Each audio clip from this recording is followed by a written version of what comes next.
पचमढी हे असं पर्यटन स्थळ होतं जिथे 12ही महिनेची गर्दी असायची. इथे एकापेक्षा एक मस्त हॉटेल असतात. यातच एक दीनानाथाचं मयुरी हॉटेल सुद्धा होतं.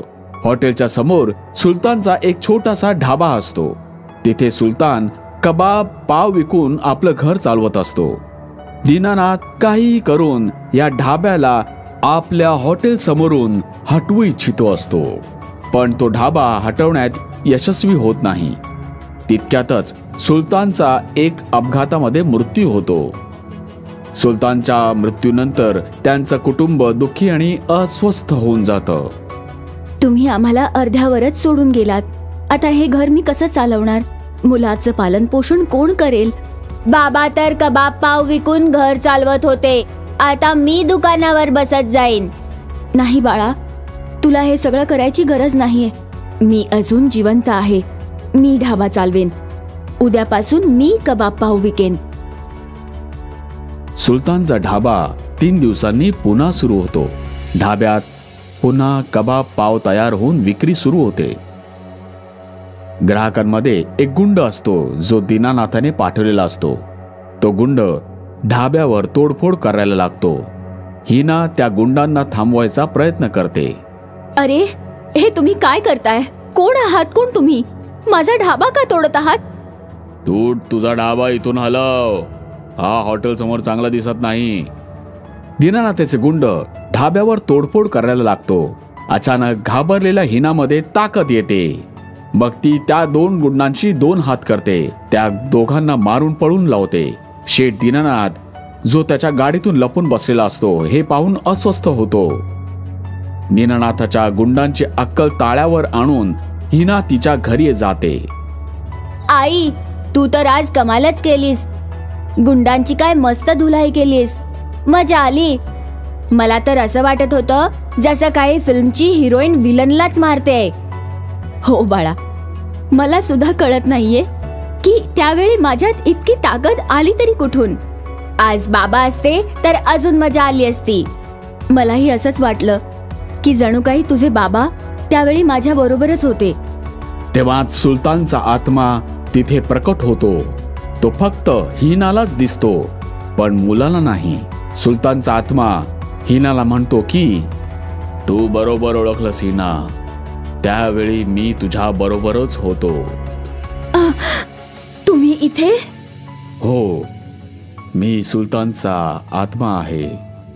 हिना, जेव्हा दीनानाथाच्या गुंडांनी ढाब्यावर हल्ला केला आणि तू घाबरली होतीस, तेव्हा मी तुझ्या शरीरात प्रवेश केला होता.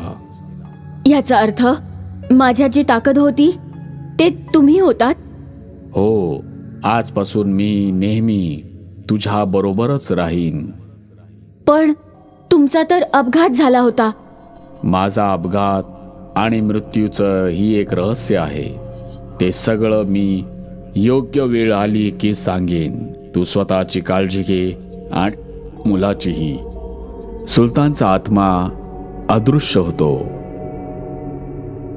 त्याला इकडे तिकडे पाहू लागते. सुलतान, कुठे आहेस तू? कुठे आहेस? आई, तू कोणाशी बोलत होतीस? कुणाशी नाही बाळा, कुणाशी नाही. तुझ्या बाबांची मला आठवण येत होती. हिना आता शेठ दीनानाथला टक्कर देण्याची मनाची तयारी करते. न घाबरता पुन्हा ढाबा सुरू करते. हिनाची हिम्मत पाहून रागाने शेठ दीनानाथाच्या तळपायाची आग मस्तकात जाते. दीनानाथ एका तांत्रिकाला भेटतो आणि त्याला सगळी कहाणी सांगतो. तांत्रिक बाबा त्याच्या सगळ्यात यंत्रतंत्रमुळे तयारीनिशी हिनाच्या धाब्यावर जातो. हा ढाबा अपशकुनी आहे. त्या वस्तीसाठी नकारात्मक आहे. याला इथून दूर केलंच पाहिजे. बाबा, या ढाब्यामुळे माझं घर चालतं. हा कुणासाठी अपशकुनी कसा असू शकतो? मी माझ्या शक्तीने पाहिलं आहे. या ढाब्यात आत्म्याचा वावर आहे. मी त्याला आता माझ्या शक्तीने नष्ट करून टाकेन. तांत्रिक बाबा मंत्र म्हणत त्या धाब्यावर पाणी शिंपडतात. ढाब्याला आग लागते. हिना घाबरून नवऱ्याचं नाव स्मरण करते. नवऱ्याचा आत्मा प्रकट होत धाब्याची आग विझवते. तांत्रिक आत्म्याला पाहून लगेच त्याच्यावर पाणी शिंपडतो. आत्मा आणि तांत्रिक मध्ये जादूची लढाई सुरू होते. शेवटी तांत्रिक त्या आत्म्याला आपल्या नियंत्रणात ठेवतात. मी बोललो होतो ना, इथे आत्म्याचा वावर आहे. बघा, मी याला पकडलेला आहे. मला हा माणसापासून आत्मा शेठ दीनानाथने बनवलेला आहे. काय म्हणायचंय तुला? माझा ढाबा शेठ दीनानाथच्या डोळ्यात पहिल्या दिवसापासूनच खुपत होता. त्याने इथून मला घालवण्याचे खूप प्रयत्न केले. मी त्याचं नाही ऐकलं म्हणून त्याने गुंड पाठवून मला मारून टाकलं आणि त्याला अपघाताचं नाव दिलं. तू हे खरं सांगतोयस का? तांत्रिक, मी माझ्या मुलाची शपथ घेऊन सांगतो की दीनानाथने मला मारलेला आहे. पण तरीही तू मला खोटं समजतो आहेस, तर माझा ढाबा तोडून टाक. पण त्याआधी तुला माझ्या बायकोला आणि मुलाला मारावं लागेल, कारण हा ढाबा तोडल्यानंतर त्यांचं जीवनही उद्ध्वस्त होईल. दीनानाथने मला अर्धवट सांगितलं आहे, मी कुठल्याही निर्दोष माणसाला शिक्षा नाही करत, मग तो आत्मा असेल तरी सुद्धा. हे खरंच माझ्या ढाब्याचं नुकसान नाही करणार? नाही, आजपासून मी तुझ्या ढाब्याचं रक्षण करेन. आता तुझी बायको इथे निश्चिंतपणे कबाब पाव विकू शकते. धन्यवाद बाबा. एका आत्म्याचं दुःख समजून घेतल्याबद्दल तुमचे धन्यवाद. तांत्रिक बाबा सुलतानच्या ढाब्याच्या रक्षणाचं आश्वासन देऊन तिथून निघून जातो. तांत्रिक बाबाच्या आशीर्वादाने आणि गावकऱ्यांच्या सहाय्याने सुलतानचा ढाबा आधीपेक्षा जास्त चालायला लागतो. सुलतानच्या आत्म्याचं रहस्य उघडकीला येतं. त्यामुळे आता हा ढाबा भूताचा कबाब पाव या नावाने प्रसिद्ध होतो.